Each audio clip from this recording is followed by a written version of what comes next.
All right, now we are ready to write our first gist statement. The prompt on this slide says, what were the first two paragraphs mostly about? That is what a gist statement is writing a statement, a sentence or a series of sentences that summarizes the most important part of a section of text. And in this case, our section of text is just 2 paragraphs long, and we are being asked to summarize, to write the most important part of those 2 paragraphs. So as I'm thinking about what came out of those first 2 paragraphs, I'm remembering 2 important things. The first one is that Michael Pollan says that he didn't used to think about what he ate, that he would eat whatever was tasty and whatever he found at the grocery store. The second thing that I'm remembering is that Michael Pollan said he was working on an article about genetically modified foods, and that was his first opportunity to really have a look at what our food industry looks like. That's what prompted him to write this book. So we're going to go ahead and write those gist statements now. The first thing that I want you to notice is that I've created a lead-in for this particular writing prompt. Let's take a look at what this lead-in says. In the first 2 paragraphs of The Omnivore's Dilemma, the author, Michael Pollan, and that's where that stops. So I want to pause on this one to talk about where all of those parts came from. This is how I do want you to start your academic writing. The first thing I want you to notice is the very beginning. In the first 2 paragraphs of The Omnivore's Dilemma, in the first 2 paragraphs, that came from rephrasing the prompt. The prompt says, what were the first 2 paragraphs mostly about? I'm taking the language, the first 2 paragraphs, and I'm turning it into the very beginning of my answer in the first 2 paragraphs. That's called rephrasing the prompt or rephrasing the question. And you're going to do that for all of your academic writing. The next thing that's in here are the words, the omnivore's dilemma. It is important to reference what you are speaking from. What is the text that you are going to be talking about? Because if I just said in the first 2 paragraphs and then I put in an answer, I could be talking about the first 2 paragraphs of a history book, or I could be talking about first 2 paragraphs of the novel Scythe. So I do need to reference, where is this coming from? In the first 2 paragraphs of The Omnivore's Dilemma.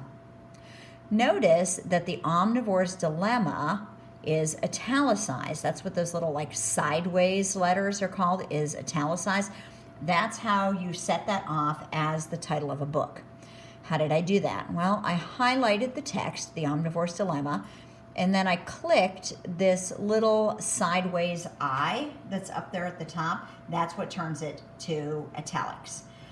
And then I unitalicized to go back into the next part. So The Omnivore's Dilemma, in the first 2 paragraphs of The Omnivore's Dilemma, the author, Michael Pollan, and again, this is part of citing your information.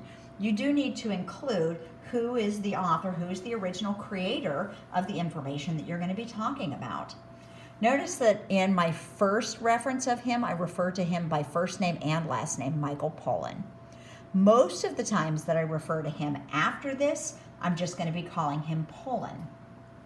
And when you're doing academic writing, you refer to authors either by their first name and last name, or just by their last name, but never ever by just their first name. So in this case, I'm going to refer to him as his first name and last name because it's the first time I've introduced him. In later times, I can just call him by his last name. So now we need to answer the question. In the first 2 paragraphs of The Omnivore's Dilemma, the author, Michael Pollan, so I'm remembering the first part just talks about the fact that he just ate whatever he wanted to. So Michael Pollan reflects, let me move that cursor, on the fact that he used to eat whatever he wanted to. Okay, so that summarizes the very first paragraph of this passage. We're now ready to move on to the second part of the paragraph, which is where he references the fact that he was studying genetically modified foods, doing an article on genetically modified foods, and that's what, as he says, allowed him to peer behind the curtain. If you're peering behind the curtain, that means you're like seeing the secret insides of something. So that's what started him on this book. So I'm going to go ahead and summarize that right now. So the second paragraph states, okay, Poland states that, so here it is, I've referred to him by just his last name. Poland states that an article he was writing on GMOs allowed him to see into the secret underside of the food industry. And now I've summarized the very first two paragraphs. So the final step on this is rereading it and just listening. Does it sound good? Are there any sentences I should be combining? Are there any words I should be replacing to make it sound better? In the first two paragraphs of The Omnivore's Dilemma, the author, Michael Pollan, reflects on the fact that he used to eat whatever he wanted to. Pollan states that an article he was writing on GMOs allowed him to see into the secret underside of the food industry. So I think that sounds pretty good. And at this point, you should pause the video, go to your interactive, and you can type these two sentences verbatim, which means exactly like it's written, onto your slides. And then we're going to get ready to move on to the next one.